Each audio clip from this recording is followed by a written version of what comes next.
दोस्तों नमस्कार। जेपी नड्डा की एक वीडियो सामने आई है जहां पे आप साफ देख सकते हैं वीडियो के अंदर जेपी नड्डा को गुरुद्वारे से बाहर निकाला जा रहा है उनके साथियों के साथ।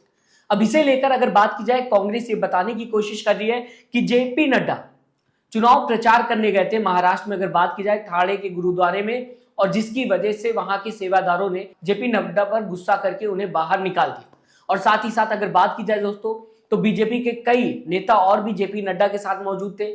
गले में गमछा देखा जा सकता है बीजेपी का। तो इसे लेकर लगातार सवाल उठते हुए नजर आ रहे हैं कि क्या प्रचार करने के लिए अब गुरुद्वारे को भी नहीं छोड़ा जाएगा, तीर्थ स्थल को भी नहीं छोड़ा जाएगा। तीर्थ स्थल में अगर आप जा रहे हैं तो कम से कम वहां पे तो प्रचार ना करें। कई तरीके की बातें उठते हुए नजर आ रही है। सबसे पहले मैं दोस्तों आपको बताना चाहूंगा सुप्रिया श्रीनेत ने क्या ट्वीट किया है जेपी नड्डा को लेकर। जेपी नड्डा की दोस्तों अगर बात की जाए, हम सबको पता है जब भी बीजेपी चुनाव हारने वाली होती है तो गोदी मीडिया सबसे ज्यादा इस्तेमाल करती है किसी चेहरे का, तो वह है जेपी नड्डा का चेहरा। आज जेपी नड्डा का चेहरा किसी और वजह से हाईलाइट होता हुआ नजर आ रहा है, इल्जाम लगता हुआ जेपी नड्डा पे नजर आ रहा है। क्या लिखा हुआ है सुप्रिया श्रीनेत ने, पढ़ के आपको बताना चाहूंगा। दरअसल सुप्रिया श्रीनेत ने यह कहा कि माथा टेकने के बहाने चुनाव प्रचार करने पहुंचे थे, साथ ही साथ बीजेपी चुनाव चिन्ह के गमछे पहने हुए सबको बाहर निकाल दिया गया। तो ट्वीट में यह सुप्रिया श्रीनेत ने अपने बताने की कोशिश की है कि बीजेपी किस तरीके से प्रचार में लगी हुई है कि गुरुद्वारे के अंदर जाकर भी माथा टेकने के बहाने, दर्शन करने के बहाने प्रचार करने की कोशिश कर रही थी, जिस वजह से गुरुद्वारे के सेवादार गुस्सा होते हुए नजर आए। दोस्तों सुप्रिया श्रीनेत इस पूरे मामले को लेकर लिखते हुए अपने ट्विटर अकाउंट से दिखाई दे रही। बीजेपी अध्यक्ष नड्डा महाराष्ट्र के थाने में आज गुरु पूरब के दिन गुरुद्वारा में माथा टेकने के बहाने चुनाव प्रचार करने पहुंचे। संगत ने नड्डा समेत बीजेपी चुनाव चिन्ह के गमछे पहने हुए सबको बाहर कर दिया।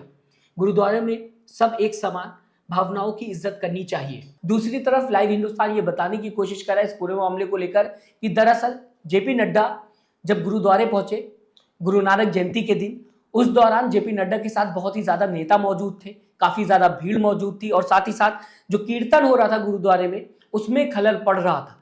जब खलल पड़ रहा था कीर्तन में, इस वजह से सेवादार भड़क गए, और सेवादार के नाराजगी के बाद अगर बात की जाए जेपी नड्डा वहां से जाते हुए अपने साथियों के साथ नजर आए।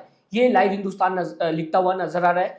और साथ ही साथ मैं आपको दोस्तों बताना चाहूंगा, लाइव हिंदुस्तान ने यह भी बताया कि जेपी नड्डा जब दर्शन करने के बाद, माथा टेकने के बाद गुरुद्वारे में मौजूद थे तो वहां पर लोग जेपी नड्डा के पास आने लगे और फोटो खिंचवाने की कोशिश करने लगे। तो भीड़ जो थी इकट्ठा होने लगी एक जगह पे, जिस वजह से भी दिक्कत होने लगी गुरुद्वारे के अंदर, क्योंकि एक तरफ कीर्तन हो रहा था और कीर्तन में खलल पड़ रहा था, क्योंकि लोग जेपी नड्डा के साथ फोटो खिंचवाना चाहते थे, साथ ही साथ बीजेपी नेता भी फोटो खिंचवाना चाहते थे, तो दिक्कत आने लगी। इस वजह से जेपी नड्डा को जैसे ही वहां के सेवादारों ने बोला कि दिक्कत आ रही है, ये चीज नहीं चलेगी, तो जेपी नड्डा गुरुद्वारे से अपने साथियों के साथ निकल गए। तो एक तरफ है लाइव हिंदुस्तान ये बताने की कोशिश कर रहा है कि भीड़ ज्यादा हो गई थी, लोग फोटो खिंचवाने की कोशिश कर रहे थे जेपी नड्डा के साथ, इस वजह से सेवादारों को गुस्सा आया, इस वजह से नाराज हो गए सेवादार। दूसरी तरफ कांग्रेस ने बताने की कोशिश की इस पूरे मामले को लेकर दोस्तों कि जेपी नड्डा प्रचार करने गए थे, महाराष्ट्र में चुनाव चल रहा है, इस दौरान अपने साथियों के साथ गुरुद्वारे पहुंचे और इस वजह से वहां पे सेवादार गुस्सा हो गए। किस बात पे आपको यकीन है, मैं चाहूंगा अपनी राय कमेंट बॉक्स में जरूर लिखिएगा। साथ ही साथ चैनल को सब्सक्राइब और वीडियो को लाइक करना मत भूलिएगा। दोस्तों अपना ख्याल रखिएगा। नमस्कार।